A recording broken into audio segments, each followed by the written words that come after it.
associations, ONG et monde de la communication pour éviter que nous en arrivions à de telles extrémités. C'est encore possible, il ne reste pas beaucoup de temps quand même, hein, puisque pour changer des paquebots comme l'économie, comme l'urbanisation, la métropolisation, la mondialisation, en 10 ans c'est quand même compliqué, mais les marges de manœuvre existent. Et puis finalement, c'est une question d'argent, parce qu'on a l'air de dire que c'est inéluctable et comment allons-nous faire, mais les experts du GIEC nous le disent, hein, il faut investir.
D'être là aujourd'hui.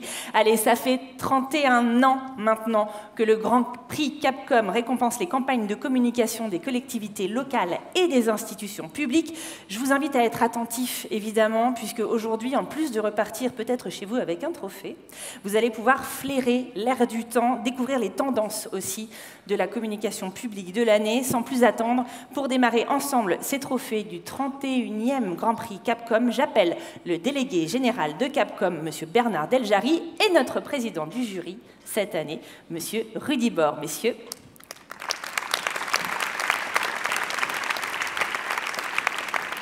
Je crois que je ne vais pas être très long, mais juste vous dire un mot sur ce prix. Après 31 éditions, vous devez commencer à le connaître. Juste pour vous dire qu'un tel prix, ça a 3 objectifs. Le premier objectif, bien évidemment, c'est d'identifier les meilleures actions et ensuite de les diffuser au sein du réseau, au sein de vous, pour que vous vous en inspiriez.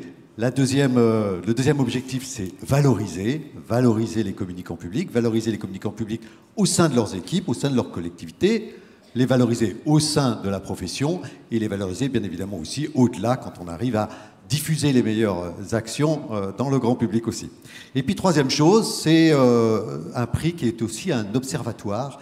Nous recevons beaucoup de dossiers chaque année, nous en gardons la mémoire. Donc vous imaginez qu'en 31 prix, on a reçu quelques milliers de dossiers, milliers d'actions de communication. Et chaque année, on en tire un enseignement sur les tendances, les publics cibles, les méthodes, les outils, les moyens, les thèmes, etc. Donc voilà 3 objectifs. Pour remplir ces 3 objectifs, il faut une méthode fiable, costaud, éprouvée. Cette méthode, c'est d'abord un prix gratuit, vous le savez, vous pouvez tous concourir, à une condition, c'est que vous remplissiez le dossier complètement avec tous les éléments, de manière à ce qu'on puisse vraiment l'analyser sérieusement. Et c'est pour ça qu'on reçoit à peu près 200 dossiers. Si on reçoit 200 dossiers chaque année, eh ben, il faut les analyser sérieusement. Et si on les analyse sérieusement, c'est qu'on mobilise une 50aine de membres de jury, donc différents jurys, qui vont travailler plusieurs journées à analyser ces 200 dossiers très profondément. Et je vais vous dire, c'est le côté le plus passionnant de ce prix, c'est d'assister à tous ces jurys en observateur pour regarder comment sont analysés les dossiers candidats. Et la troisième chose, bien évidemment, c'est qu'un prix comme ça, à 200 dossiers, c'est une sélection très rigoureuse. Et donc, s'il y a 200 dossiers, il n'y a qu'une vingtaine de nominés. S'il y a une vingtaine de nominés, il n'y a que 7 lauréats, 7 ou 8 lauréats. Et s'il y a 7 ou 8 lauréats, il n'y a qu'un grand prix. Donc je pense qu'on pourra féliciter grandement tous ceux qui auront un prix, parce que c'est un concours particulièrement difficile à gagner. Voilà, donc remercions d'abord les membres du jury, bien évidemment, qui ont beaucoup travaillé. Remercions vous tous qui avez participé en renvoyant des dossiers. Et puis maintenant, après, on pourra remercier les lauréats. Merci. C'est ça. Merci Bernard. Juste, Président, on va filer un petit peu la métaphore bordelaise. Un mot sur ce vintage 2019. Vous êtes réunis avec le jury, vous avez délibéré pendant pratiquement une journée. Comment ça s'est passé? Écoutez, donc... Ça fonctionne. On a sélectionné, on a travaillé sur les prix qui avaient été, les projets qui ont été présélectionnés. Vous avez été étonné? Attendez, j'arrive.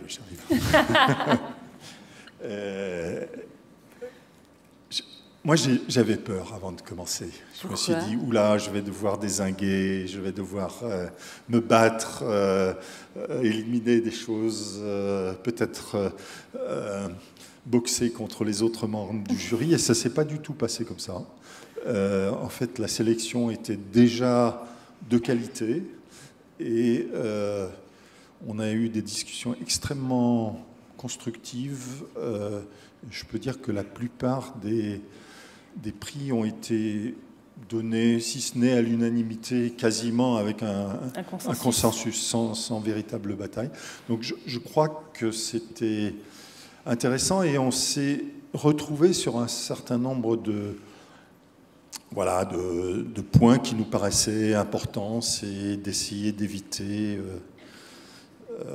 des choses qui sont trop moralisantes, c'est-à-dire qui finalement montrent que les uns savent et les autres ne savent pas. Éviter les choses trop moches. Mais c'était pas au centre d'ailleurs, y compris chez moi. C'était pas, bien que je sois très sensible à cette question esthétique, je pense qu'aujourd'hui on a des choses plus importantes que ça, malheureusement, à travailler.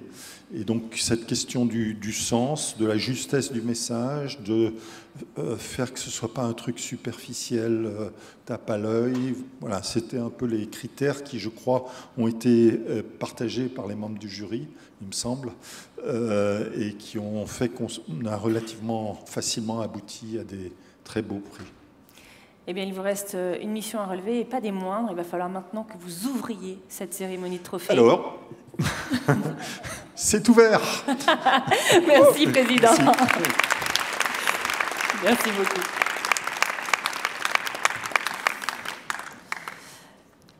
Petit conseil de dernière minute à la destination et à l'usage de nos lauréats 2019. Alors, je sais que de nos jours, quand même, l'humilité est de bon ton. On l'a dit, il y a des sujets importants aujourd'hui.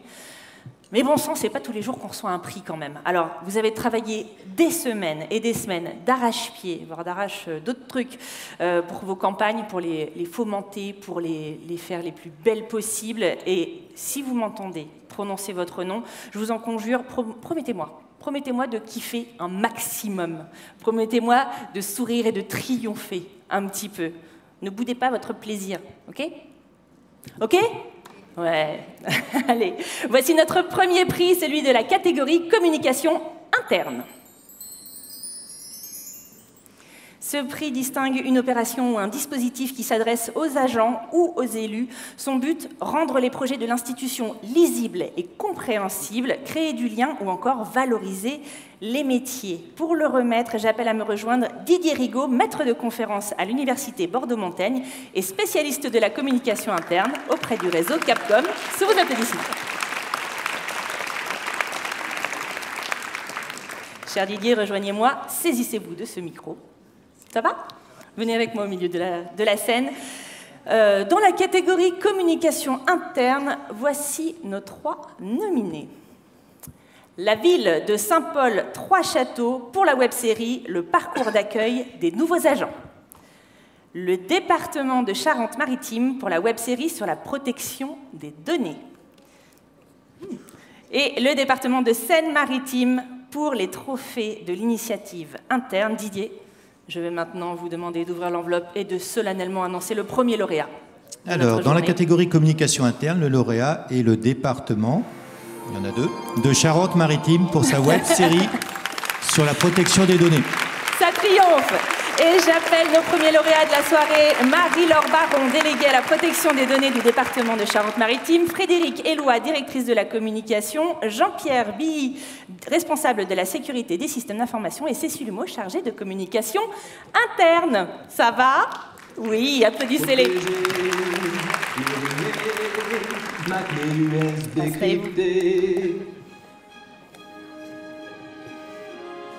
Le système d'information, le SI, c'est l'ensemble des ressources du département qui permettent la gestion de l'information. On doit tous être vigilants et avoir les bonnes pratiques. PC, imprimante, fichier, numéro de téléphone, nous, vous. Le SI, c'est un tout.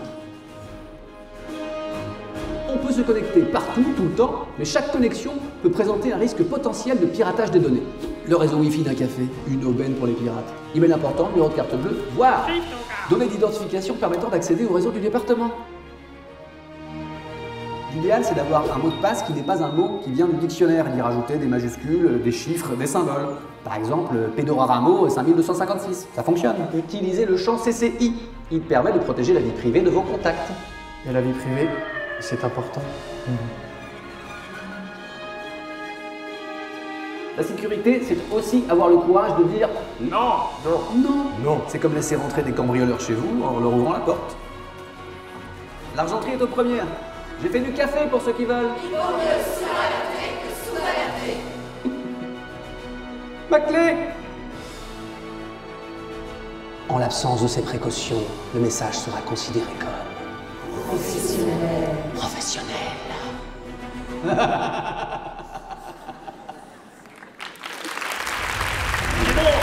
T'aurais pas perdu quelque chose, toi? C'est pas super sérieux de laisser traîner ces données. C'est crypto. C'est crypté au moins.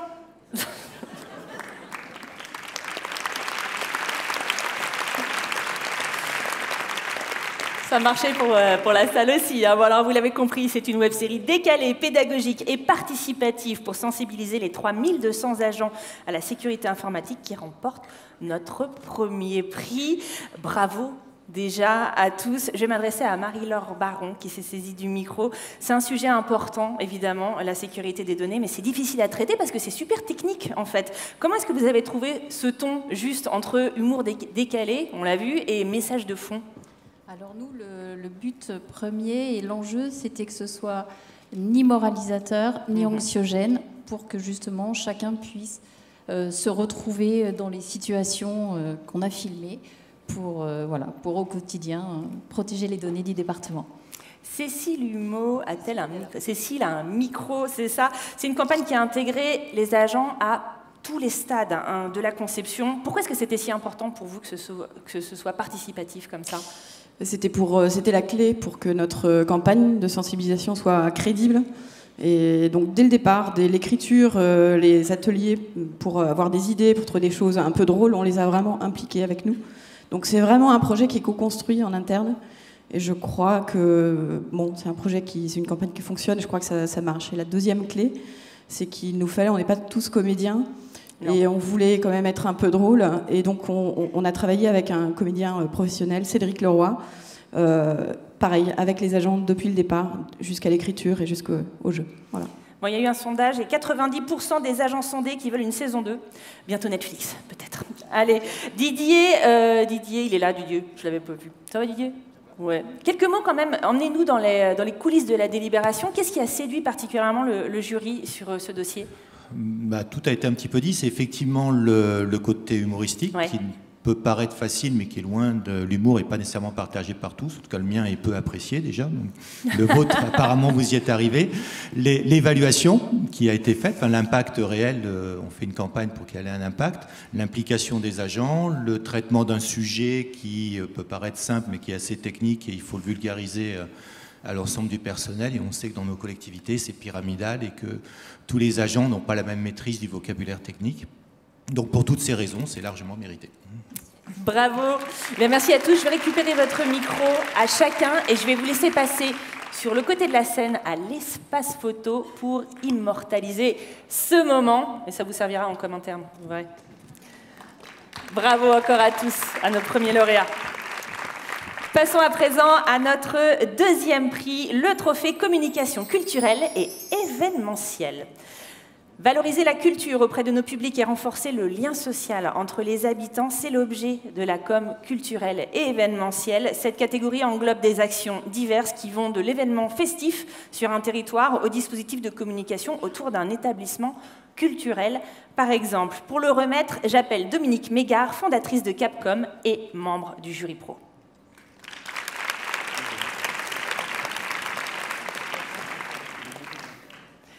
Dominique a son enveloppe.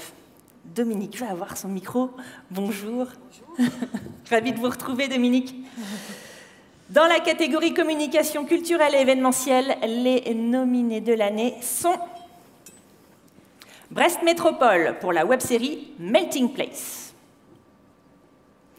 la communauté d'agglomération de Saintes pour Échappée rurale. Enfin, Terre de Loire Habitat pour Culture Hall.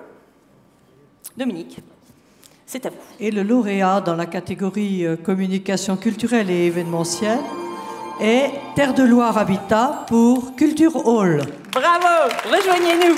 J'appelle Denis Lebert, directeur général, et Coralie Denis Godin, chargée de communication. Bonjour à tous les deux. Attendez, je pose ça et je suis à vous. On va découvrir tout de suite votre vidéo.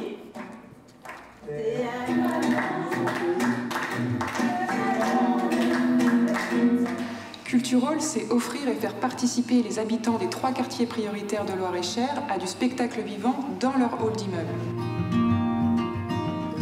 Pour nous gardiens, les halls sont des lieux de travail, essentiellement, mais ce Culture Hall nous permet justement de rencontrer nos locataires dans un contexte de détente.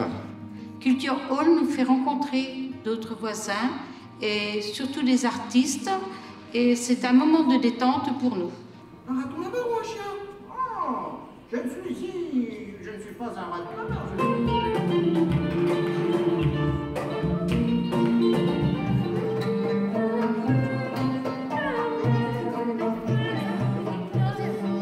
Par l'accès direct à l'offre culturelle, Culture Hall favorise le mieux vivre ensemble et tisse du lien social, et ça au plus près des personnes fragilisées, au cœur même de l'habitat social. Dans un quartier ayant bénéficié d'un projet de rénovation urbaine, Culture Hall permet d'animer le hall, de se faire rencontrer des habitants qui n'ont pas forcément l'habitude de se parler et de faire venir des artistes sur leur pied de leur porte, un spectacle qu'on peut voir en chaussons. Culture du Cœur souhaite décliner ce projet sur d'autres territoires, fort de son ancrage départemental et des 1200 personnes qui sont déjà touchées, mais aussi développer ses actions de médiation auprès de ses structures sociales partenaires sur le territoire. Oser la culture à la porte des gens provoque un déclic pour aller vers l'autre, et dans ce cas-là, la culture est bien un levier d'insertion sociale incontournable.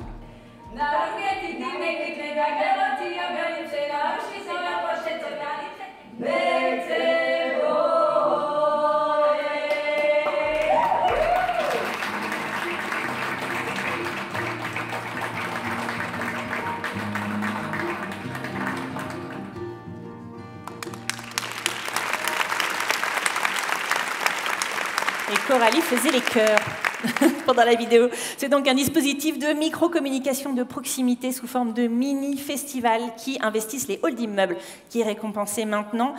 Coralie, si tu ne vas pas à la culture viendra à toi, voire carrément chez toi. C'est ça le concept en fait. Exactement, donc c'est un projet qu'on a co-organisé, vous l'avez vu, avec l'association Culture du Cœur. C'est important de le dire parce qu'on a vraiment mené ce projet à deux et dès le départ.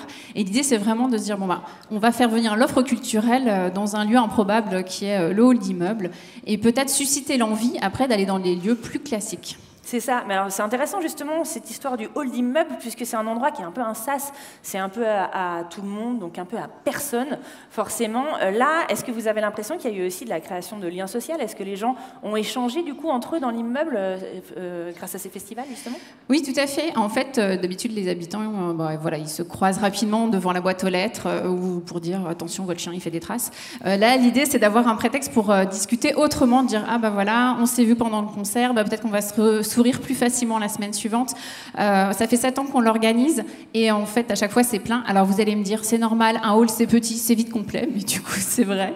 Et on commence à avoir des fidèles. Donc, bon, on ne promet pas à nos locataires des moulures au plafond, mais on met un petit peu des paillettes dans leur vie.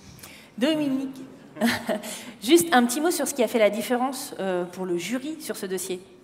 Alors, la différence, ça a été d'abord ce travail d'hyper-proximité qui était vraiment intéressant, y compris en communication. Je ne sais pas si vous avez vu dans la petite vidéo, mais le fait que les gardiens d'immeubles aillent à la rencontre des habitants pour leur dire « il va y avoir un événement chez vous ». Et chez vous, dans le hall. Donc, c'est ce travail déjà de relation, de communication qui allait pleinement avec le thème de l'année, ce qui nous lie, on est d'accord. Et puis, au fond, une créativité qui était une créativité de terrain, une proximité aussi de la culture. Enfin, je veux dire, on voit les chanteurs, les choses, une espèce de simplicité, voilà, une forme de simplicité. Et finalement, on peut faire beaucoup avec peu de moyens. Simplicité et plaisir aussi, ça se voyait.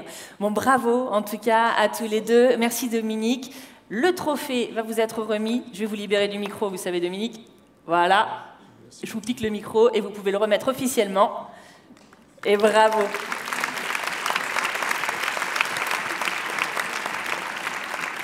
Et je vais vous laisser, chers amis, rejoindre l'espace photo pour immortaliser le moment. Quant à nous, nous passons à notre 3e prix, le prix communication comportementale. Ce prix récompense toutes les actions visant à faire évoluer les comportements individuels ou collectifs en matière de développement durable. Alors, par exemple, les transports doux ou le tri sélectif, ou encore aussi sur les notions de civisme pour réduire les incivilités, justement, par exemple. Pour remettre ce prix, j'appelle sur notre scène Élise Perdriau, responsable de la communication de la ville de Mauches-sur-Loire et membre de notre jury pro.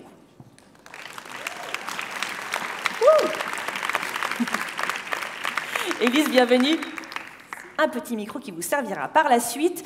Dans la catégorie communication comportementale, 4 nominés cette année. La ville du Havre. Pour, au Havre, la propreté est un jeu d'enfant. Ils sont là. Campagne de Co pour Yes We Co. La ville de Mondeville pour Serial Crotteur. On aime bien. SNCF Réseau pour 2h38. Élise, je vais vous demander maintenant de mettre fin à ce suspense insoutenable. J'en perds mes mots. Dans la catégorie communication comportementale, le lauréat est la ville du Havre. Pour Au Havre, la propreté est un jeu d'enfant. Et j'appelle l'équipe du Havre à monter sur scène. Franck Logier, directeur de cabinet de la ville du Havre. Corinne Lamara, directrice adjointe de la communication. Émilie Deveau, responsable marque et projet. Et Perrine Noirjean, chef de projet. Vous pouvez continuer à les applaudir un petit peu. On découvre tout de suite votre clip. Lui, c'est Max. Et Max, il aimait se balader dans les rues du Havre, regarder du sport, prendre du temps sur le bord de mer et même traîner un peu dans les parcs. Mais ce qu'il voulait par-dessus tout, Max, c'est retrouver sa place. Et nous, on s'est dit qu'on pouvait l'aider. Après plusieurs réunions, nous avons créé un label Havrais mobilisé et engagé, convaincus que les Havrais fiers de leur ville s'impliqueraient pour la rendre encore plus belle. On a lancé une campagne en plusieurs étapes. Première étape, le sondage auprès des Havrais. 2500 personnes ont participé et nous avons pu identifier les 3 préoccupations principales des habitants. Les déjections canines, les dépôts sauvages encombrants et les poubelles qui débordent. Nous avons donc redoublé d'efforts pour répondre aux attentes des habitants. Un affichage ciblé en fonction des problématiques rencontrées dans chaque quartier. Et tout le monde s'y est mis. Les agents de la propreté ont joué un rôle crucial dans la réussite du projet. Et on ne s'est pas arrêté là. Nous voulions créer l'événement, surprendre les Havrais et être innovants dans l'action et la communication. Nous avons mis en place des nudges partout en ville. Cendrier sondeur, marelle au pied des corbeilles et panier de basket au-dessus des corbeilles. Bilan, des dizaines d'articles sur les différents médias relayant la campagne de communication. Et surtout, des Havrais satisfaits. C'est assez drôle et décalé, c'est sympathique. Ce que j'ai aimé, c'est de voir les parents ramasser un papier, puis de le donner à l'enfant pour lui expliquer que le geste à faire, c'est d'aller le mettre à la poubelle en fait. Ludique, créatif. C'est un très bon engagement. Parce qu'il n'y a pas besoin d'être moralisateur pour faire changer les comportements. Et Max, dans tout ça, me direz-vous? Nous avons accompli notre mission. Il a retrouvé sa place. Et la place de Max est sur scène, donc aujourd'hui. C'est un projet au long cours qui s'appuie sur un sondage des habitants, la mise en place de Nudge et la création d'un réseau d'ambassadeurs. Franck, je me tourne vers vous parce que la propreté urbaine, c'est pas non plus le sujet le plus facile à traiter en communication. C'est un sujet délicat, c'est un sujet éminemment subjectif parce que chacun a son propre point de vue et tous les Havrais, comme l'ensemble des habitants de toutes nos communes, nourrissent des attentes extrêmement fortes en la matière.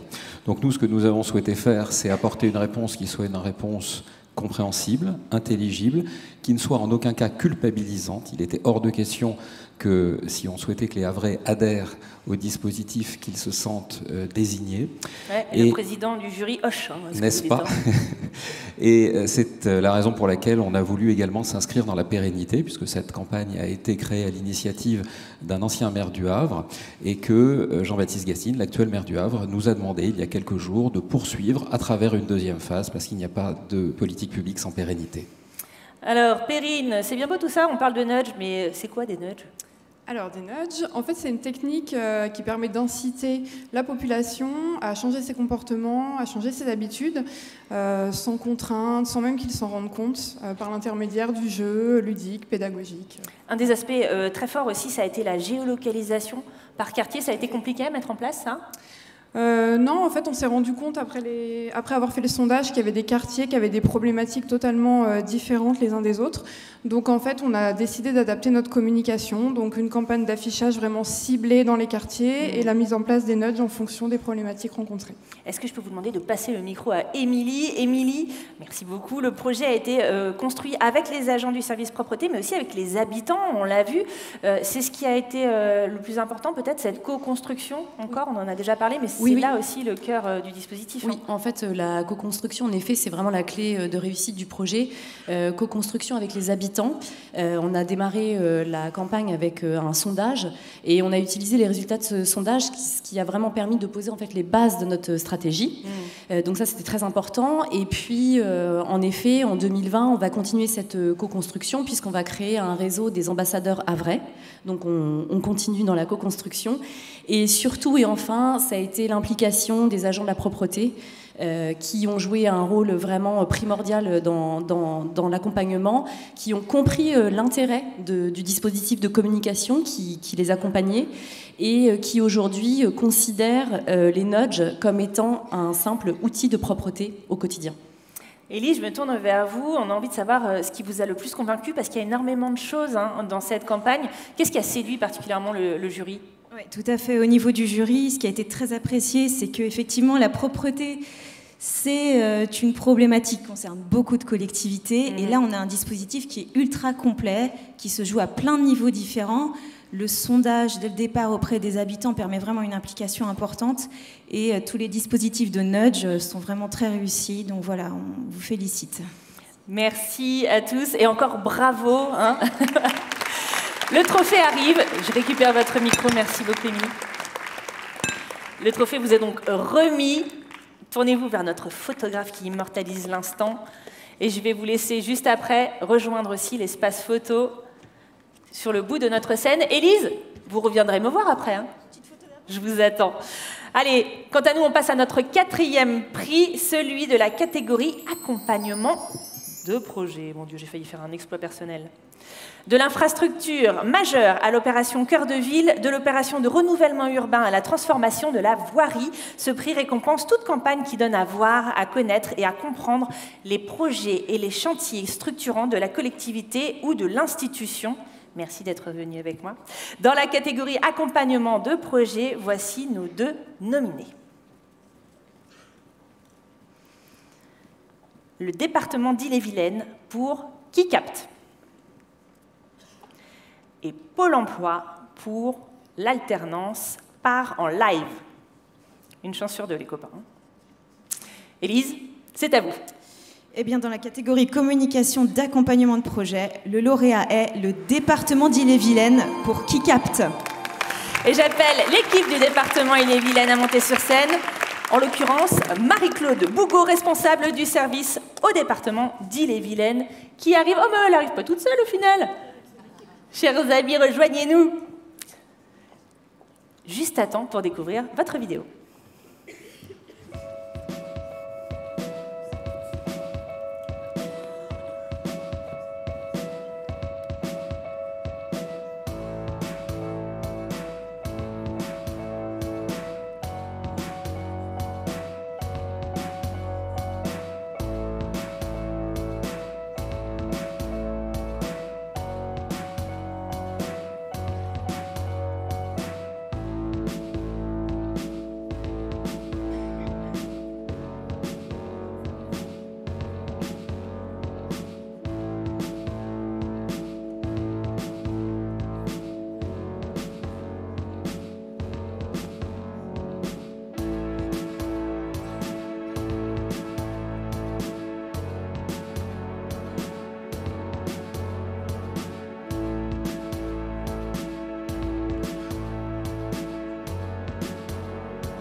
Et voilà, Qui capte, une application simple, gratuite et participative qui permet donc aux habitants eux-mêmes de mesurer la qualité réelle de leur connexion mobile.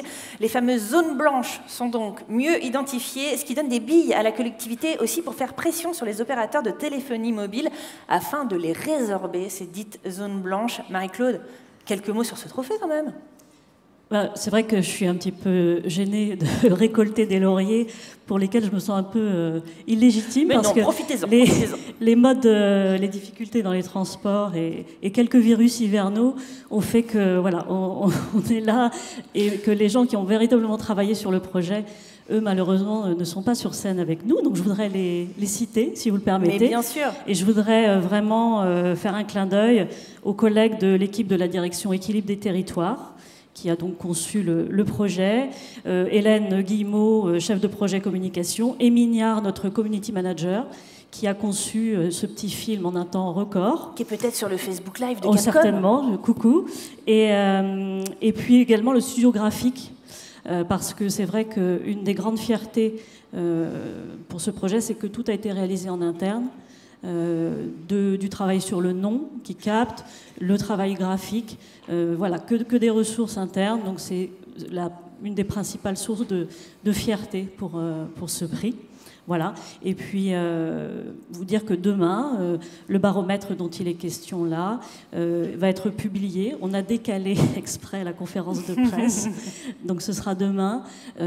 Premier baromètre en Ille-et-Vilaine sur la couverture mobile qui en fait est produit par les habitants eux-mêmes. C'est ça qui est important, je crois.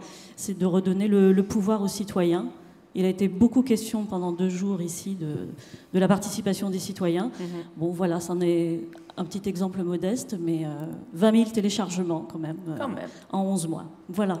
Élise, emmenez-nous dans les délibérations du jury Ben, je confirme ce que vous venez juste de dire. C'est ce qui a beaucoup plu, effectivement, c'est que c'est une réponse simple et pratique, mais surtout qui joue sur la force du collectif pour faire bouger les choses. Donc, bravo. Et donc ce trophée qui arrive est mérité. Élise, je vous laisse symboliquement vous en saisir et le remettre à l'escroc. Marie-Claude qui le reçoit. Bravo à vous. Et je vous invite à passer à l'espace photo. Élise, vous revenez, hein, jamais 203. J'ai encore besoin de vous, bien sûr. Passons quant à nous à notre 5e trophée, la catégorie communication institutionnelle. Tout dispositif ou support qui participe à faire connaître et comprendre les fonctionnements, les compétences, les missions et les actions de l'institution, tout ce qui participe également à les rendre visibles et lisibles par les citoyens. Dans la catégorie communication institutionnelle, les nominés cette année sont les Hospices civils de Lyon pour les HCL bousculent les idées reçues. La région Occitanie pour Bonjour Tandem. L'Eurométropole de Strasbourg pour Strasbourg connecté à l'essentiel.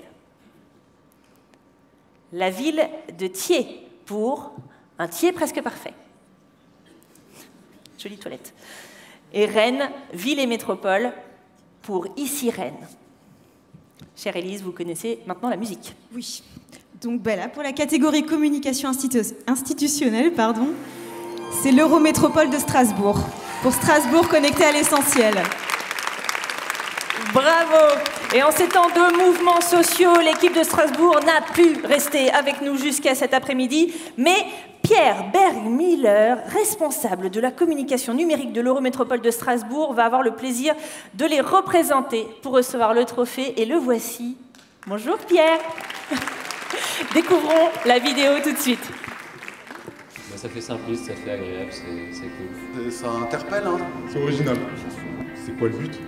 Ça représente bien Strasbourg à mes yeux. Trop simple. Ça attire pas.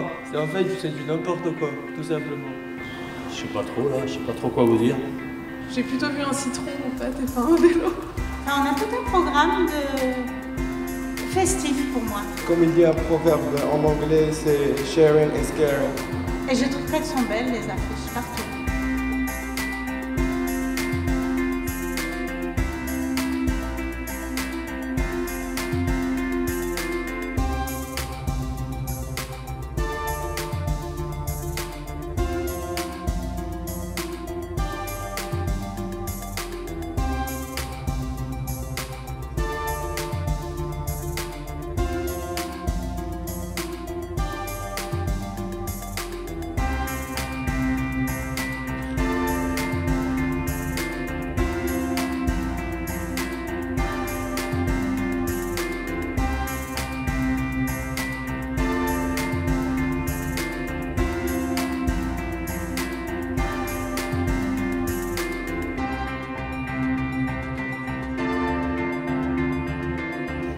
Strasbourg rappelle beaucoup à la folie.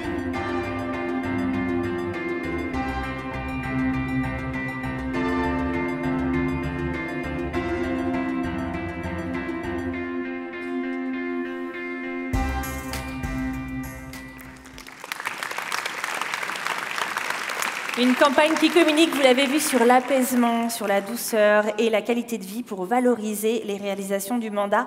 Bon, Pierre, je crois que l'équipe a dû avancer son retour de Strasbourg pour rentrer en avion. Tant mieux pour vous. Non, hein. ils ne sont pas venus. Carrément. Vous voilà lauréat donc par procuration, mais je crois qu'il y a eu un petit message quand même. Oui, en fait, c'est un paradoxe parce que je m'occupe du numérique et puis Strasbourg connecté à l'essentiel, on m'a jamais demandé mon avis. Mais je partage assez l'idée parce qu'on essaie de prendre le contre-pied de la Smart City, qui à un moment donné est un peu vide de son sens parce que voilà. Et moi, je pense qu'il n'y a pas de Smart City sans Smart Citizens, voilà. Et on s'est dit, c'est l'idée de se reconnecter aux gens et ceux qui vivent dans une ville.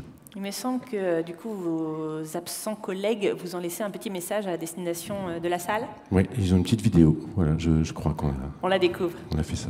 Bonjour, tout d'abord un petit mot de toute l'équipe de la direction de la communication de Strasbourg pour vous dire qu'on est vraiment ravis d'avoir été retenus ainsi pour cette campagne. On est désolé de ne pas pouvoir être physiquement avec vous. Il paraît qu'il y a des grèves, on a entendu dire ça. Et puis 2 petits mots sur cette campagne. On se demandait comment parler de l'évolution de Strasbourg, de ses valeurs, des progrès que la ville a pu vivre. Et puis rapidement, et de façon très collective, on a voulu mobiliser toute l'équipe. C'est une campagne importante pour nous. On s'est dit, est-ce qu'on va choisir une campagne un peu didactique, combien d'écoles on a faites pendant un mandat, combien de kilomètres de pistes cyclables, je ne sais quoi, ou alors est-ce qu'on va essayer de donner une impression d'évolution de la ville, une espèce de signe que l'on donne sur un état, et un état de la ville qui est finalement très proche, très conforme à ce qu'est Strasbourg, une ville où on vit un peu différemment, une ville qui est une ville douce, une ville avec un art de vivre qui est assez exceptionnel, où on se déplace lentement, où on fait du vélo, où on fait beaucoup de marche à pied. Et finalement, on a choisi effectivement cette campagne très différente, très symbolique, avec des couleurs très descendues, avec beaucoup de douceur, beaucoup d'apaisement, ce qui fait effectivement l'ADN de cette ville aujourd'hui. Et on a multiplié les happenings avec cette campagne qui se décline sur une foule de thématiques très simples, avec toujours une illustration, un verbe, et j'espère beaucoup de douceur derrière, ce à quoi aspirent sans doute aujourd'hui les habitants de Strasbourg comme d'ailleurs. D'ailleurs, entre nous, on a appelé cette campagne la campagne câlin. Voilà, c'était un risque, ça aurait pu être un crocodile, ça a été voilà, une petite Alsacienne comme vous l'avez là, tout en douceur. Merci à vous. Et bravo donc à l'Eurométropole de Strasbourg. Votre trophée par procuration arrive. Profitez-en. Et merci beaucoup, Pierre, d'être venu le recevoir. Pas de blague, hein, vous leur donnez. Hein. Bon, on y veillera. Allez, passons maintenant à notre 6e prix, la catégorie attractivité et marketing territorial.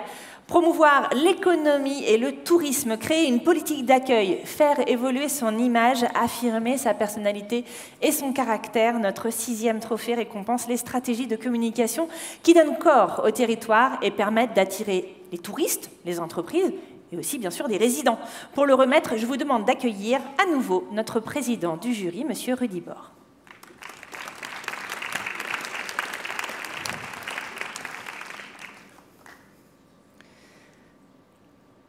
Cher Président, merci de revenir sur notre scène. Voici un petit micro. Quant à nous, on va découvrir les nominés de cette 6e catégorie. La métropole européenne de Lille pour Hello Lille. La communauté urbaine de Caen-la-Mer pour 10 bonnes raisons. La ville de Gaillac pour Festival des Lanternes Féerie de Chine, l'Office du tourisme de Châlons-en-Champagne pour Wake Up Châlons, enfin, le syndicat des transports de l'agglomération stéphanoise pour un tramway nommé Design. Cher Président, c'est à vous. C'est bien le dernier des nommé donc le syndicat des transports de l'agglomération stéphanoise qui a été choisi. Et j'appelle Éric Laine, responsable de la communication du syndicat des transports de l'agglomération stéphanoise, sur scène. Bonjour Monsieur Laine. Un petit micro pour vous également. Et on découvre tout de suite la vidéo.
La Biennale internationale du design Saint-Étienne est devenue un événement incontournable. L'idée du STAS, faire de l'habillage du tramway stéphanois l'objet d'un concours international, là aussi, de design.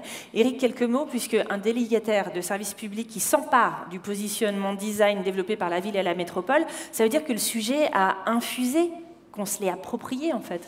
Oui, on se l'est approprié. En fait, nous, on est partenaire historique de la Biennale depuis maintenant, ça va faire bientôt 20 ans.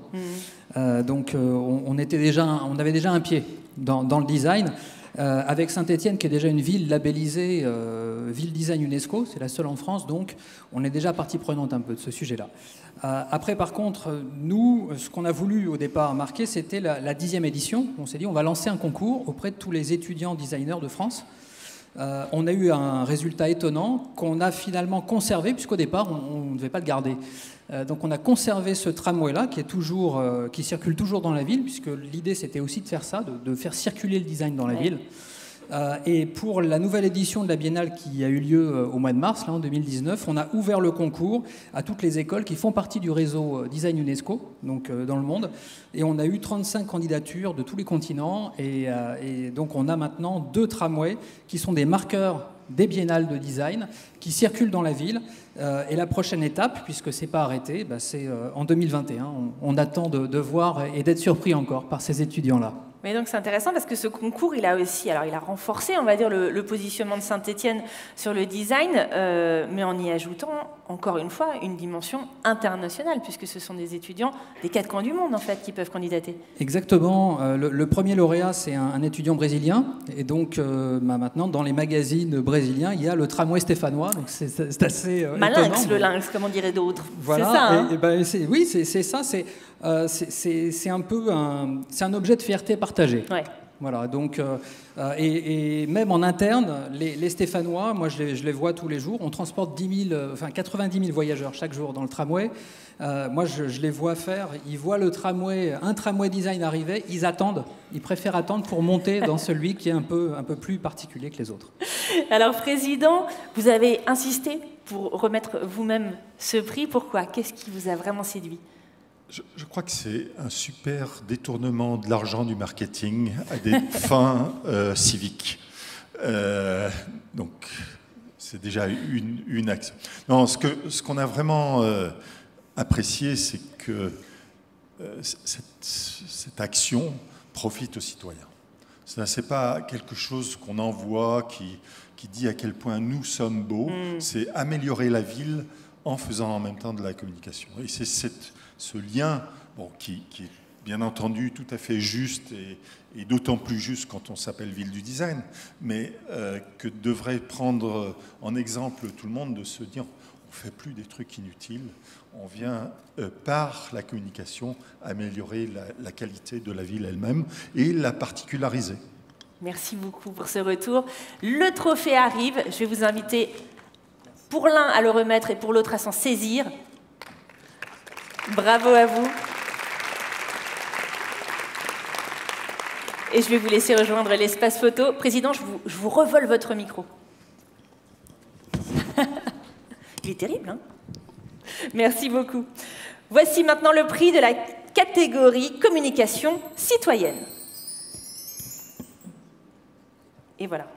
Tout dispositif qui vise à promouvoir les comportements ou engagement citoyen au sein d'une collectivité ou d'un organisme.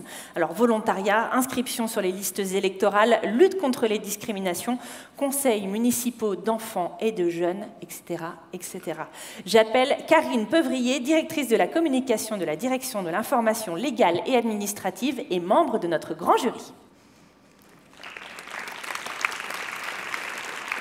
Bonjour Karine. Bienvenue sur notre scène, merci d'être avec nous. Dans la catégorie communication citoyenne, les nominés sont Bordeaux Métropole pour #BM2050, rêver, penser, agir. L'Eurométropole de Strasbourg pour sa campagne d'inscription sur les listes électorales. La Ville de Paris pour l'accessibilité des élections. Karine, c'est à vous.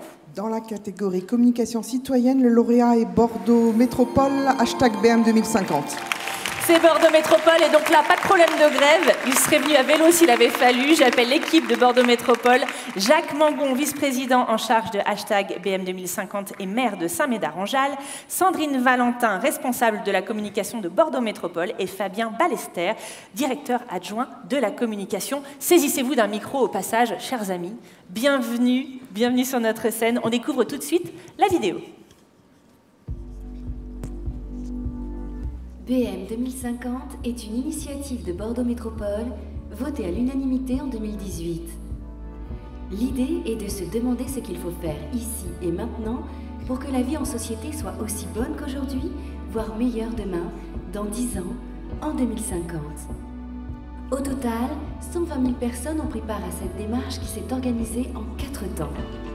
Tout d'abord, il nous fallait sensibiliser le public aux sujets complexes tels que l'intelligence artificielle, le développement durable, la mobilité ou encore l'aménagement du territoire.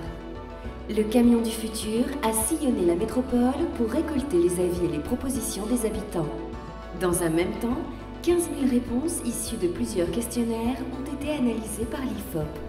Ce travail a permis de mettre en exergue la méconnaissance des habitants face à certains domaines, mais aussi leur volonté de participer à l'élaboration des politiques publiques. Il nous fallait donc stimuler l'intelligence collective. C'est pour cela que nous avons lancé, dans un deuxième temps, un Serious Game avec 100 projets possibles. 50 000 personnes ont participé. Un espace dédié à BM 2050 a aussi ouvert ses portes. 1700 enfants, issus de nos 15 écoles primaires partenaires, ont proposé et dessiné leurs objets du futur. Grâce aux accords conclus avec 14 universités, les étudiants ont mené une réflexion sur des sujets d'études comme l'autonomie alimentaire, les médias de demain, le logement étudiant ou encore l'eau et les déchets. Start-up et grands groupes ont été associés au projet à travers 100 pitchs et plusieurs événements suivis en direct sur les réseaux sociaux. Puis est venu le moment de débattre où nous avons associé les maires des territoires voisins, de grands experts internationaux et la société civile métropolitaine. Au total, 2000 propositions ont été recueillies et ont permis de dessiner 4 scénarios d'avenir très contrastés présentés au public lors d'une grande journée de restitution. Ce travail prospectif est aujourd'hui regroupé dans le livre bilan 2050 commence aujourd'hui que chacun peut désormais librement consulter et s'approprier. Bravo! Bordeaux Métropole 2050, si vous l'avez vu, un véritable et ambitieux exercice de démocratie participative. L'idée, une vision prospective pour répondre à cette question. Dans quelle métropole aimerions-nous vivre d'ici 30 ans? Jacques Mangon, le débat démocratique, on le sait, hein, c'est un exercice périlleux. Il y en a qui ont essayé, il fallait oser. Oui, alors il fallait oser. L'enjeu, c'était de dire, on avait envie de faire un peu de prospective, hein, comme toutes les grandes métropoles. L'horizon 2050, c'est celui qui rend cohérent les réflexions, notamment celles sur le climat, mais aussi les autres. Et on s'est dit, comment fait-on? Est-ce qu'on fait comme d'habitude, en chambre, avec quelques experts qu'on réunit, on pond un document qui va faire 30 ou 100 pages et on sera content? Ou bien alors, est-ce qu'on prend le pari de faire une communication beaucoup plus large, de tenter d'impliquer les forces vives, les citoyens. Et c'est le pari qu'on a fait. C'était un pari un petit peu fou. Quand on allait proposer ça à Alain Juppé, on n'était pas totalement sûr qu'il nous emboîterait le pas. Et il est parti, il est banco, on y va. On a réussi à convaincre tout le monde. Et puis surtout, les citoyens ont été au rendez-vous, puisqu'on a eu des contributions très importantes, hein, au travers de 120 000. Pratiquement 120 000, ce qui vraiment est un peu exceptionnel pour ce type de démarche. Et en plus, ça a été foisonnant avec tous les âges qui ont participé, donc on a été très heureux. Alors il manque quelqu'un ici à notre niveau, qui était la chef de projet, qui a travaillé dans cette démarche également, qui a coordonné tout ça, qui s'appelle Michel Larouche-Charlu, qui est en déplacement aujourd'hui, mais je l'associe bien sûr à tout ce qui a été fait, donc avec Alain Juppé et avec les autres personnes qui m'accompagnent. Fabien, peut-être une question aussi. C'est une campagne globale qui a duré 15 mois, je crois. C'est un temps très long en communication, 15 mois. Comment est-ce que vous avez travaillé? Alors, c'était toute la particularité du dossier, c'est qu'on a travaillé et on s'est adapté en avançant. C'est-à-dire qu'à chaque fois qu'on avait vu, enfin, vous avez pu voir qu'il y avait 4 phases, à chaque fois qu'on a concerté, qu'on a rencontré des nouveaux publics, ça nous a envoyé des signaux forts, faibles, et à chaque fois, on a adapté le dispositif de communication, en fait, en fonction des retours qu'on avait pour l'améliorer. Karine, un mot sur les délibérations du jury et sur ce qui vous a vraiment semblé remarquable sur ce dossier? Alors, d'abord, dire que le jury a travaillé en toute liberté. Je pense que c'est important de le dire ici et maintenant. De dire aussi qu'on a été séduit par ceux qui avaient de l'ambition. Il y avait une vraie volonté d'emporter, d'amener les citoyens à travailler ensemble, à réfléchir ensemble. Les résultats sont à la hauteur des ambitions et je trouve qu'en communication publique, c'est beau d'avoir de l'ambition. Voilà. Merci beaucoup. Le trophée arrive. Karine, vous allez vous en saisir et le remettre officiellement aux lauréats. Et beaucoup d'entre vous m'ont demandé à voir le livre. Écrivez-nous via le site de Bordeaux Métropole et on vous l'enverra. Le message est passé, merci beaucoup. Le trophée est là. Je vous invite à rejoindre l'espace photo. Merci beaucoup. Ça va? Tout se passe bien pour vous? Oui? Allez, je vois des visages béats dans la salle, ceux de nos lauréats, bien sûr. Je vois quelques faciès encore un peu constipés. Ça, c'est ceux qui ne savent pas encore s'ils ont un trophée. Bien sûr, c'est pas un exercice facile de recevoir un trophée, on le sait, il faut être un peu surpris, mais pas avoir un air trop triomphal non plus. On est content, mais il ne faut pas trop crâner, parce que c'est pas rien quand même de recevoir un trophée Capcom. D'ailleurs, si vous êtes perspicace, vous les avez peut-être un petit peu observés, nos trophées.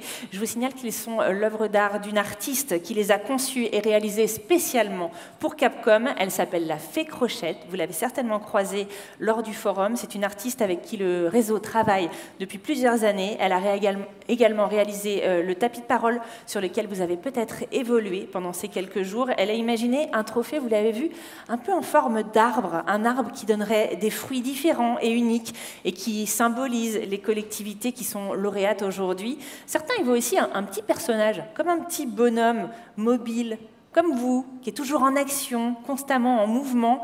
Alors chacun de ces trophées, je vous le précise, est unique. Aucun n'est tout à fait pareil à l'autre, mais ils sont tous travaillés à partir de matériaux éco-responsables. Et cette année, vous y retrouverez même, pour les trophées des grands prix, eh bien, un clin d'œil à notre thématique, ce qui nous lie, avec des petits boutons à l'intérieur. Allez, fin de l'aparté. Maintenant, nous allons passer à la deuxième partie de notre cérémonie, les fameux prix spéciaux qui sont au nombre de 3. Le prix des jeunes Capcom Anna Seize, le prix de la Créa et le Grand Prix Capcom. Et vous l'avez vu, honneur aux jeunes et au prix éponyme. Depuis 2007, le prix des jeunes est réalisé en partenariat avec l'Anna Seize, l'Association nationale des conseils d'enfants et de jeunes. Son jury est composé de représentants des conseils d'enfants et de jeunes membres du réseau. C'est une formidable occasion pour les professionnels de la communication publique que vous êtes de recueillir l'avis de ce public qui, vous en conviendrez, n'est pas généralement passionné par la communication territoriale.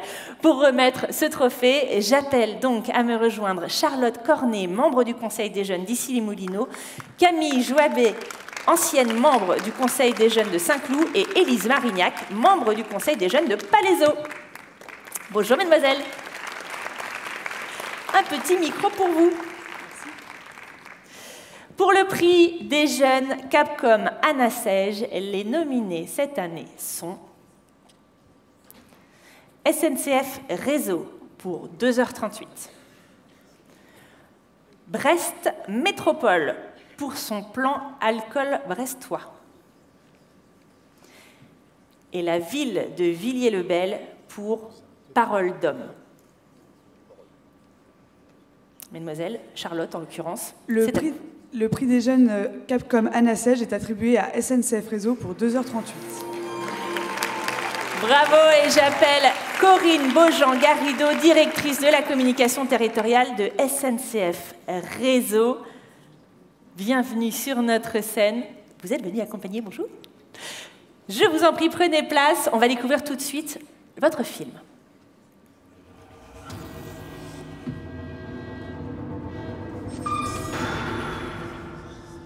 En 2017, 10 000 personnes se sont introduites sur les emprises ferroviaires. 55 d'entre elles ont perdu la vie. Les jeunes sont les premières victimes directes des suites de ces intrusions. Dans ces accidents, il n'y a jamais qu'une seule victime. Le conducteur, les personnels d'intervention, les familles, les amis, tous sont touchés. À l'image de Philippe, qui chaque nuit à 2h38 fait le même cauchemar et revoit les mêmes flashs depuis ce jour où il a vu un train percuter un jeune homme. Et vous, oseriez-vous revivre le cauchemar d'un autre? Afin de permettre à une nouvelle génération de prendre conscience des risques qu'elle encourt, SNCF Réseau présente 2h38. La première expérience de réalité virtuelle qui fait de vous le témoin de l'accident. Une campagne de prévention choc à 360 degrés, adressée aux personnes les plus exposées, les lycéens. Pour les toucher plus efficacement, le camion 2h38 s'est déjà rendu dans plus de 90 établissements scolaires, particulièrement exposés. 16 000 lycéens ont ainsi vécu le cauchemar 2h38 et ouvert les yeux sur ces dangers. En revivant l'expérience en ligne à l'aide d'un dispositif digital, la communauté s'engage et partage le message de prévention sur les réseaux sociaux. 2h38 devient alors viral et la presse se fait écho de la cause. En 2018, grâce à l'ensemble des actions menées, 14 décès en moins ont été constatés sur les emprises ferroviaires. La campagne est loin d'être terminée.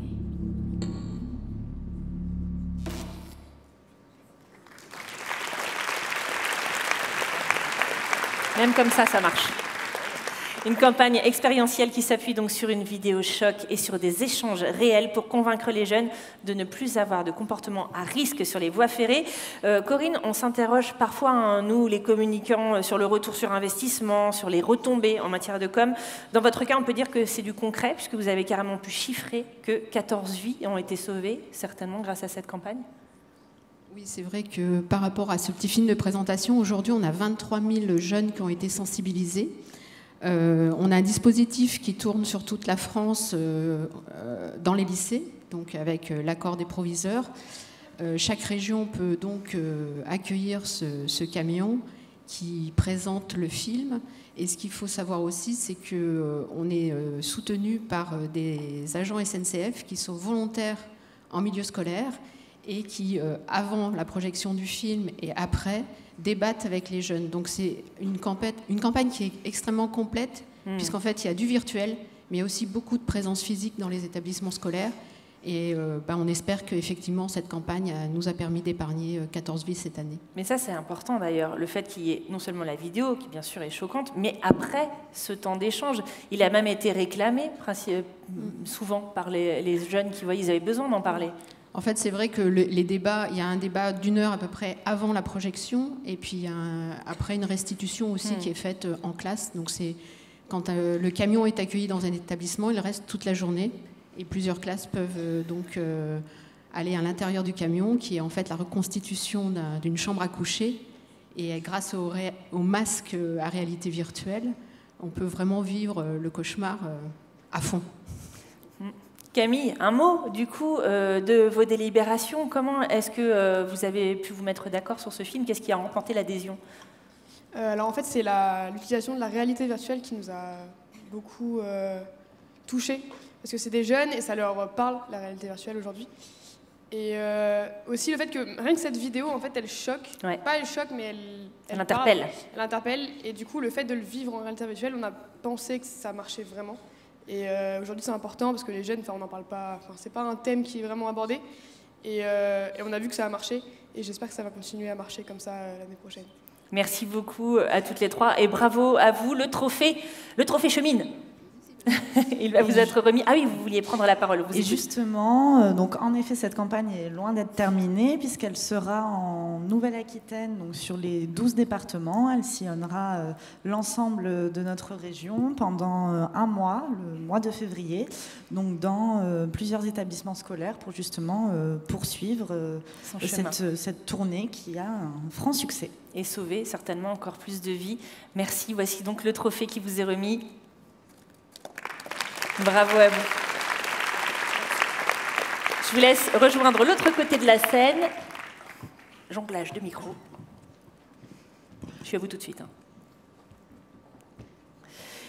Allez, deuxième prix spécial et avant-dernier prix de la journée, le prix de la Créa. Pour le remettre, je vous demande d'accueillir à nouveau le délégué général de Capcom. Vous le voyez arriver, Bernard Deljari. Bernard, vous avez votre micro. Expliquez-nous un petit peu le fonctionnement de ce prix.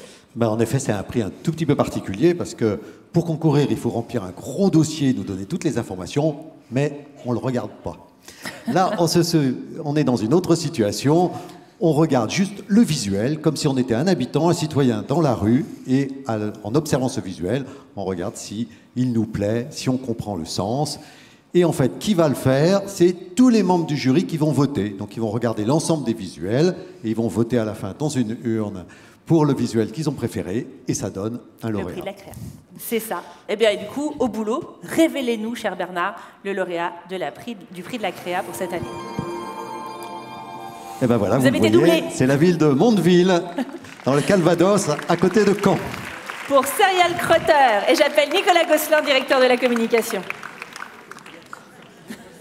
Et monte sur scène Jojo, Dédé, Wendy et le quatrième. C'est vous, un micro.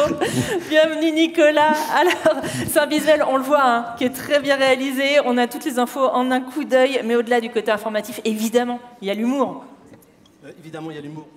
On entend? Ça fonctionne. Ouais, c'est parti. Merci beaucoup, hein, c'est très touchant et je voudrais absolument associer mon équipe, mon armée mexicaine de 2 agents, Christophe Gauthier et Fabien Leroy, parce que voilà, ils sont pas là, mais ils sont en train de l'assurer à domicile. Ouais, l'humour a été une consigne du maire, Hélène Burga, qui n'est pas là aujourd'hui parce que on lutte contre les déjections canines à Mondeville et puis aussi contre l'implantation d'Amazon. Voilà, oui, c'est deux fléaux. Et donc,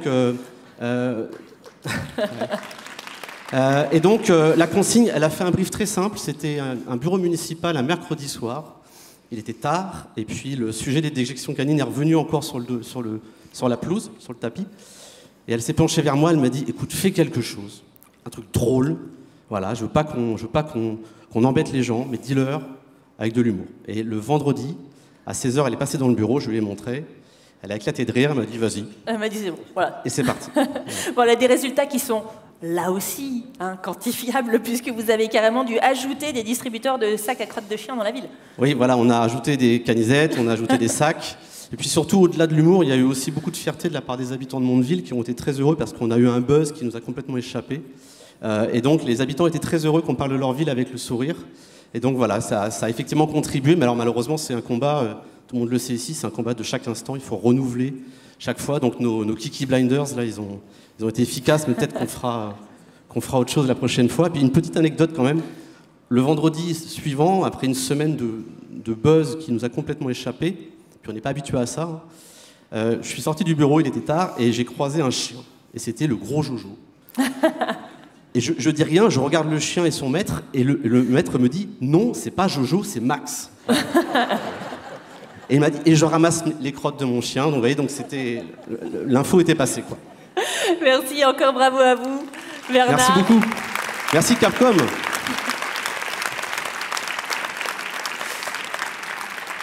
Merci. Eh bien Bernard, je vais vous garder avec moi d'ailleurs, parce que ça va être... attendez, je recommence. Hop. Ça va être le dernier trophée. Maintenant, le Grand Prix Capcom 2019. Pour mémoire, le Grand Prix a été décerné parmi l'ensemble de nos lauréats de ce cru 2019, ou alors vous étiez aussi éligible si vous étiez simplement nommé.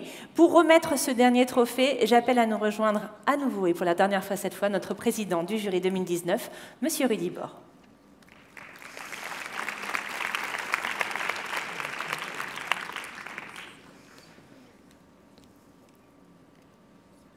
Prenez tout votre temps, il faut le faire durer celui-là. Je vous rends un micro. Est-ce que, avant que vous révéliez le lauréat de cette année, est-ce que ça a été difficile de se mettre d'accord avec l'ensemble du jury sur ce lauréat du Grand Prix Capcom 2019 ? Vous voulez que je vous révèle quelque chose ? Oui. Je peux. C'est qu'on était... On voulait donner à ce prix-là un autre prix, et on voulait donner à Bordeaux, au très beau projet de Bordeaux, le prix du jury, quoi, le prix, voilà. Le grand prix. Mais on nous a dit non, quand même pas, ça va faire piper, ça va faire... donc on s'est plié. Mais on est malgré tout très très content d'avoir l'autre grand prix. Donc il y a 2 grands prix qui... Voilà. Vous avez compris. Bernard est un... Merci de nous avoir emmenés dans les coulisses de la délibération. Maintenant, forcément, on a envie de savoir qui est l'heureux lauréat de cette année. Je dois le... Ah, parce que... Et oui. Ah oui, oui, oui. Vous Je avez pensais du que boulot. Vous alliez repasser toutes les images. Vous avez du boulot. Alors, la Bretagne étant souvent nominée, cette fois, le Grand Prix est attribué à Rennes, ville et métropole, pour Ici Rennes. Et j'appelle l'équipe de Rennes à monter sur scène. Benjamin Tedjen, responsable de l'information. Laurent Riera, directeur de la communication de Rennes, ville et métropole. Messieurs, rejoignez-nous. Bienvenue sur notre scène et vraiment félicitations pour ce Grand Prix. C'est une très belle victoire. Avant de vous écouter, je vous propose de découvrir tout de suite votre vidéo.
Bravo.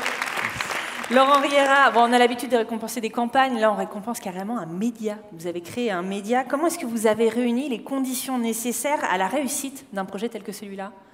Bon, d'abord, merci pour tout, à tout le monde. Là, on est très content et très fiers de cette reconnaissance. Bon, d'abord, il faut une équipe au top. Ouais. Benjamin, évidemment, en fait partie, mais alors là, vraiment, je tiens à remercier tous les agents que je n'ai pas cités, parce que ça ferait un peu armée mexicaine.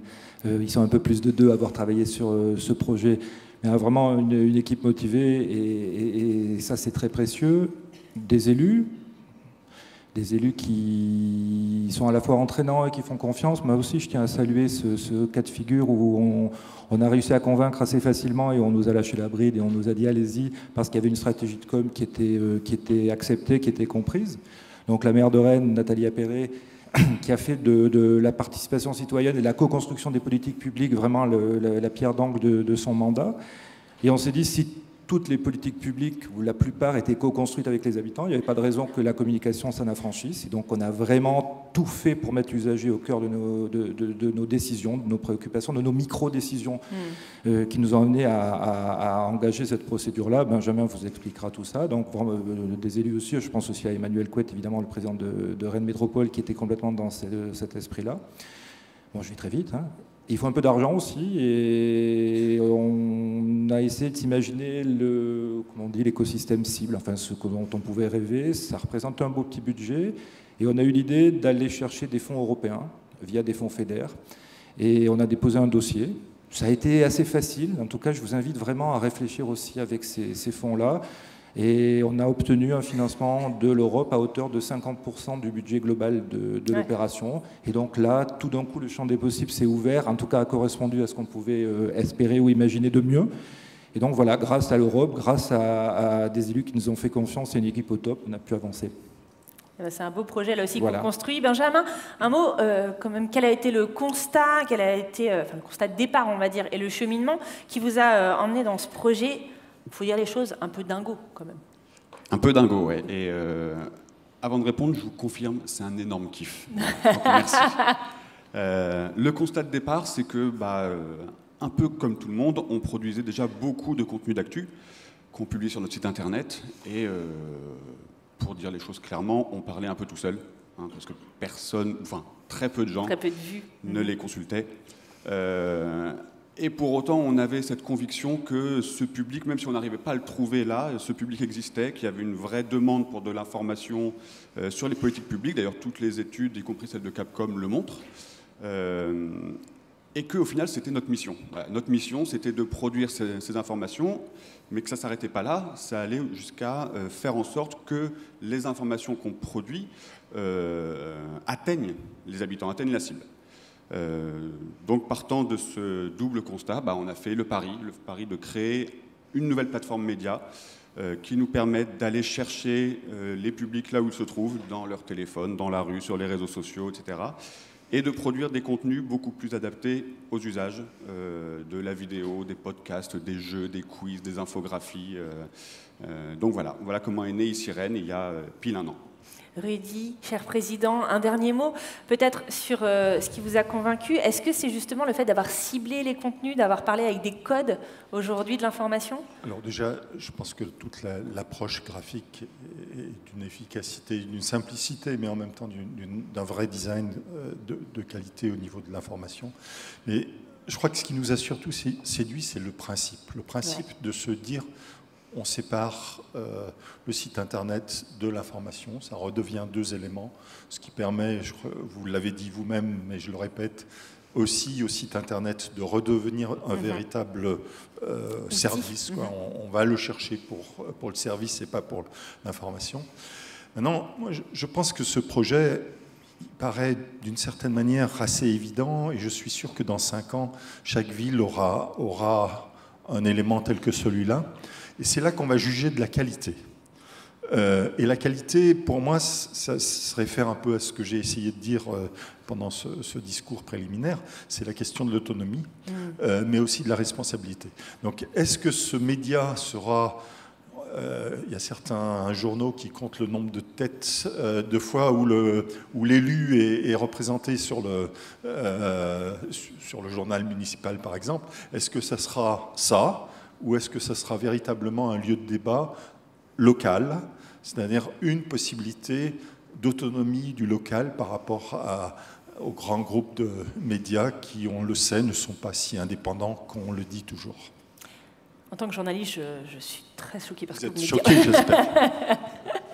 Bernard, je sais que vous étiez content de le tenir, ce trophée, mais il va falloir vous en séparer et le remettre officiellement. C'est ainsi que s'achève notre 31e prix Capcom. Je vous invite à prendre place vers l'espace photo là-bas. Les prix donc de la communication publique et territoriale sont remis. Merci à vous tous d'y avoir pris part. Merci aux équipes de Capcom. Merci au jury 2019, à la région Nouvelle-Aquitaine aussi pour son accueil, à Anna Sège et à notre président du jury. Merci aux techniciens qui ont rendu cette cérémonie possible. Je passe tout de suite la main à Yves Charmont, directeur de Capcom, pour le clap de fin de ce forum. Il est déjà là? Mais oui. Vous êtes arrivé. Petit clap de fin, c'est pas tout à fait terminé. Je sais, certains ont les yeux un peu fatigués. Ils ont passé la journée au forum hier et la soirée au Vrai Rome. C'est ça. Voilà. Mais merci à toi, Émilie Tardif. Merci, je te laisse repartir. Merci. On aura le plaisir de te retrouver l'an prochain. Et l'an prochain, nous serons... Ah non, mais je ne vais pas vous le dire tout de suite, parce que ça ne se passe pas comme ça. Je vais demander à Bernard Deljari de revenir sur scène, car c'est le moment que vous attendez tous, l'annonce officielle de la destination du 32e Forum Capcom. Bernard, je te passe le micro. Il m'arrive de prendre la parole plusieurs fois pendant le forum, mais je crois que c'est le seul moment où vraiment tout le monde écoute. Bon, allez, je dois vous avouer qu'il y a vraiment deux difficultés quand on veut choisir une ville d'accueil d'un forum. La première difficulté, c'est qu'il y a beaucoup de villes candidates.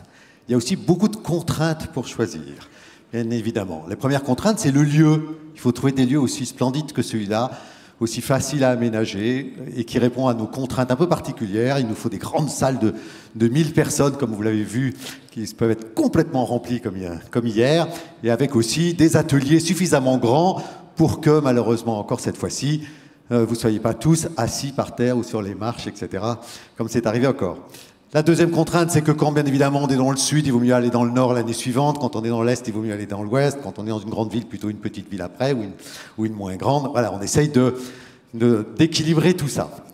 La deuxième difficulté, c'est qu'on est obligé de travailler très en amont, 2, 3, 4 ans avant un forum, on est déjà en train d'explorer des pistes. Et puis qu'on essaye de tenir le secret le plus longtemps possible, jusqu'à ce que ça soit pour nous déjà complètement confirmé, qu'il n'y ait pas des faux bruits qui courent, bien évidemment, surtout si ce n'est pas la bonne destination.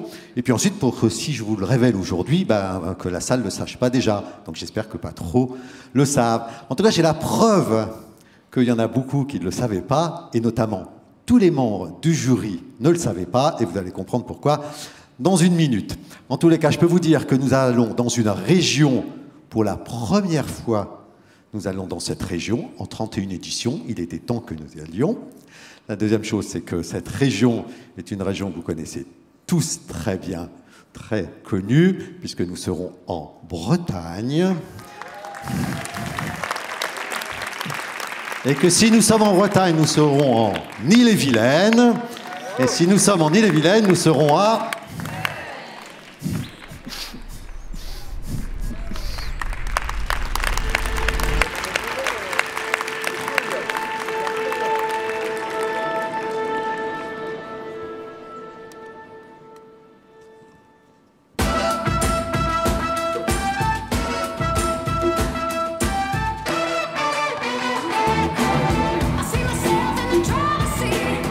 With the key taped to the mouth seat,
Benjamin Tesguen, Laurent Hira, venez me rejoindre sur scène. Au nom de toutes les collectivités locales d'Ille-et-Vilaine, de région Bretagne, de la ville et de la métropole de Rennes, je vous propose de prendre un micro et de nous dire un peu ce qui nous attend les 8, 9 et 10 décembre 2020. Bon, rien à voir, hein, je ne suis pas le même que tout à l'heure. Ce qui vous attend, c'était dans le film, plus quelques rendez-vous, j'imagine, qu'on va essayer de concocter dans les mois qui viennent. Il vous attend des huîtres, des araignées, des tourteaux, un peu de musique. Il se trouve que le forum a lieu, je crois, la première semaine de décembre. C'est aussi la première semaine des transmusicales. C'est un heureux hasard. Normalement, il devrait y avoir des passerelles à envisager. Il vous attend forcément un peu de ciel bleu, forcément un peu de pluie. Des bons moments en fait. Hein. Voilà. Et un accueil breton. Donc on va essayer de se. Alors il y a des représentants des villes, de Saint-Malo, de l'Ille-et-Vilaine, de la région. On va essayer de fabriquer ensemble un accueil digne de ce nom pour vous tous et vous toutes. Voilà. Merci Laurent, merci à tous. Vous découvrez cette image, c'est le couvent des Jacobins. Approchez-vous, on va faire une photo tous ensemble. C'est le couvent des Jacobins, un lieu unique qui vient d'ouvrir d'ailleurs, Laurent, il y a combien de temps? 1 an, 2 ans? Début 2018. Alors, avec tout le respect et l'amitié que j'ai pour mes collègues bordelais, nous sommes merveilleusement accueillis ici. Avec une toute petite différence par rapport à Rennes, les conditions seront à peu près équivalentes, on sera confortable. Mais en plein cœur de ville, puisque le palais des congrès le centre des congrès se situe place Sainte-Anne, et que quand vous allez sortir des portes du couvent des Jacobins, tous les bistrots et tous les restos rennais seront à quelques mètres ou quelques dizaines de mètres, et les hôtels seront au bout de la ligne de métro, dont la station est juste devant également. Donc, en termes d'appréhension de la ville de Rennes, ça sera probablement un tout petit peu plus facile. Bien, merci beaucoup. Je vous préviens, la ville de Bordeaux, la métropole, le département de la Gironde et la région Nouvelle-Aquitaine ont mis la barre assez haut, hein, et même le bar assez près de nous hier soir. Merci, je vous laisse sortir et on se retrouve l'an prochain. Moi, il me reste quelques mots à vous dire pour conclure ce 31e forum. D'abord, remercier l'ensemble de nos partenaires que vous avez pu rencontrer ici, dans ce magnifique Palais des Congrès. Remercier justement l'équipe du Palais des Congrès. Remercier la régie. Remercier ceux qui nous ont accompagnés tout au long de ces 3 journées. Je pense notamment à le traiteur Omblot, la Chambre de commerce et d'industrie de Bordeaux, les vins de Bordeaux, le comité interprofessionnel des vins de Bordeaux. Il me faut également remercier un certain nombre de personnes que vous rencontrez tous les jours, que vous avez quelquefois au téléphone. C'est toute l'équipe de Capcom. Un grand merci à eux, ils ont beaucoup œuvré.